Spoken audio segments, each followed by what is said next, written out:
Untuk pekerjaan selanjutnya yaitu menyusun atau membuat worksheet atau neraca lajur. Neraca lajur merupakan suatu kertas berkolom-kolom atau berlajur-lajur yang direncanakan secara khusus untuk menghimpun semua data akuntansi yang dibutuhkan pada saat perusahaan akan menyusun laporan keuangan dengan cara yang sistematis. Nah, neraca lajur di sini kita menggunakan yang 10 kolom. 1, 2, 3, 4, 5, 6, 7, 8, 9, 10. Ya, kemudian fungsi neraca lajur itu untuk mempermudah penyusunan laporan keuangan karena terdapat kelompok akun buku besar yang sesuai dengan laporan keuangan yang disusun. Kemudian, fungsi lain juga neraca lajur dapat menghindarkan kesalahan dalam membuat laporan keuangan. Nah, untuk fungsinya ini untuk mempermudah dalam penyusunan laporan keuangan. Nah, untuk neraca lajur atau worksheet, di sini ada nomor akun, nama akun, ada trial balance, kemudian jurnal penyesuaian, neraca saldo setelah disesuaikan, laporan laba rugi, dan neraca. Untuk nomor akun sama nama akun itu dipindahkan dari neraca saldo. Dari sini kita pindahkan ke neraca lajur.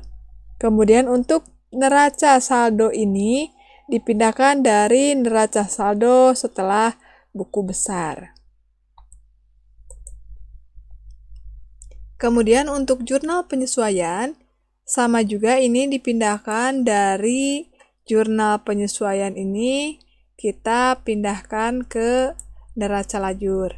Nah, ini yang pakai warna kuning, ini yang sudah mengalami penyesuaian. Nah, kemudian setelah adanya jurnal penyesuaian, dimasukkan sini, kemudian neraca saldo setelah disesuaikan. Ini kita memindahkan atau menjumlahkan antara trial balance dan jurnal penyesuaian. Jika nominalnya tidak mengalami penyesuaian, maka tinggal memindahkan nominal dan posisi yang seharusnya. Ya, yang misalkan tadinya di debit, kita pindahkan posisinya di debit. Kemudian, jika ada transaksi atau ada yang mengalami penyesuaian, misalkan kayak cadangan kerugian, kalau posisinya sama-sama kredit, kita totalkan. Kemudian, jika ada yang posisinya debit, kemudian posisi penyesuaiannya kredit, maka tinggal dikurangi debit, dikurangi posisinya debit, kemudian simpan di posisi debit. Ini 1.500.000 dikurangi 500, maka kita simpan di debit. Kemudian kalau misalkan ada yang sebaliknya, sama, misalkan ada yang posisinya di kredit, kemudian yang penyesuaiannya debit, maka tinggal dikurangi. Kalau tidak mengalami penyesuaian, maka tinggal pindahkan saja nominalnya sesuai dengan posisinya. Setelah neraca saldo disesuaikan ini dibuat, kemudian kita jumlahkan. Jumlahnya tersebut ini harus sesuai dengan jumlah antara debit kredit itu harus sama. Yang neraca saldo ini sudah sama, kemudian penyesuaian sudah sama. Nah, untuk neraca saldo setelah disesuaikan, dihitung antara debit dan kredit. Setelah nilainya sama, maka kita beralih ke laporan laba rugi dan neraca. Untuk laporan laba rugi dan neraca, kita hanya akan mengelompokkan nomor akun nama akun tersebut di sini itu kedua kelompok. Yang dari mulai harta utang modal, atau kalau di sini sampai prime, kita pakai warna biru. Ini akun yang nominalnya akan dipindahkan di sebelah neraca, ya. Silakan bisa dilihat nominal-nominalnya yang sudah dijumlahkan dari mulai trial balance, jurnal penyesuaian, kemudian neraca saldo setelah disesuaikan. Kemudian dari mulai akun penjualan barang jadi sampai beban pajak penghasilan, kita beri warna. Nah, itu nanti nominalnya kita pindahkan ke kolom laporan laba rugi.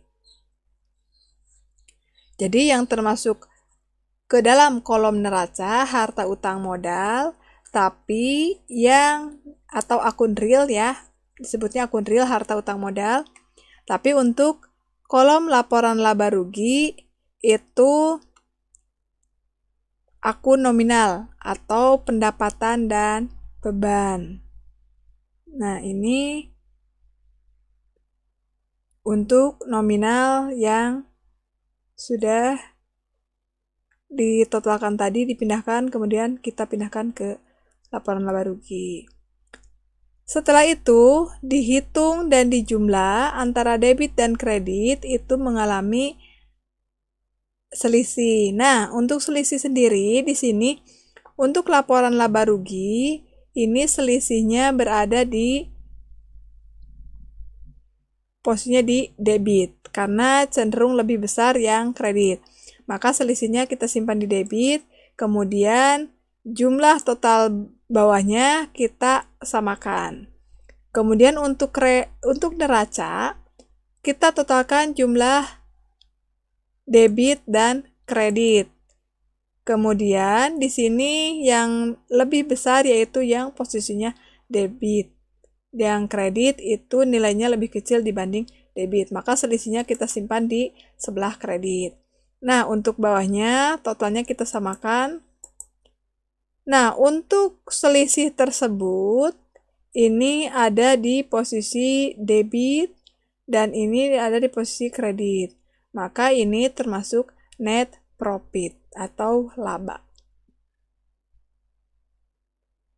Untuk penyusunan neraca lajur ini sebenarnya sangat mudah, hanya perlu kejelian dan ketelitian dan kesabaran dalam penyusunan laporan neraca lajur atau worksheet.